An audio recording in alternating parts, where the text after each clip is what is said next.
अस्सलामु अलैकुम वरहमतुल्लाहि वबरकातुहू। इस वक्त मैं कश्मीर की मारूफ शख्सियत हज़रत मौलाना अनवर शाह कश्मीरी रहमतुल्लाहि अलैहि के मस्कन के पास खड़ा हूँ। लोलाब में ये एक इलाका है, वरनऊ एक गांव है और उस गांव में ये इलाका है अनवराबाद। इस गांव को और इस इलाके को हज़रत के नाम की तरफ ही मंसूब किया गया।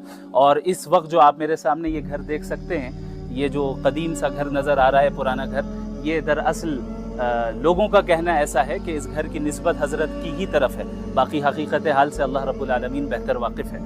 हज़रत अनवर शाह कश्मीरी रहमहुल्लाह मोहताज तारुफ नहीं है। 1875 में उनकी पैदाइश होती है और इसी गांव में पैदाइश होती है, यहीं पे उनकी परवरिश भी होती है। उनके जो वालिद मोहतरम थे वो भी आलिम दीन थे और इनकी बेहतरीन तरबियत होती है, यहाँ तक कि वो बड़े आलिम दीन बन जाते हैं, बड़े मुहद्दिस बन जाते हैं और अहादीस नबविया की भरपूर अंदाज में खिदमत अंजाम देते हैं। आज तक हम सब उनकी किताबों से जो है इस्तिफ़ादा करते हैं और पूरी दुनिया इस्तिफ़ादा कर रही है। आइए हम इंशाअल्लाह आगे चलते हैं, अंदर चलते हैं और देखते हैं कि उस वक्त उस ज़माने में किस तरह का घर हुआ करता था और इन तमाम कम वसाइल होने के बावजूद उन्होंने कैसे दीन की मेहनत की और दीन का इल्म हासिल किया और अल्लाह ने इन्हें कितने ऊंचाई तक अल्लाह रब्बुल आलमीन ले गया। आप इस घर को देख सकते हैं, आप छत को देखें, दीवारों को देखें और इन तमाम जगहों को देखें कि ये घर किस तरह है और किस तरह वो ज़िंदगी यहाँ पे गुजारते थे, कम वसाइल के बावजूद भी बड़ी मेहनत की दीन को हासिल करने के लिए। और आजकल हमारे यहाँ तमाम वसाइल हैं, लेकिन उसके बावजूद जो है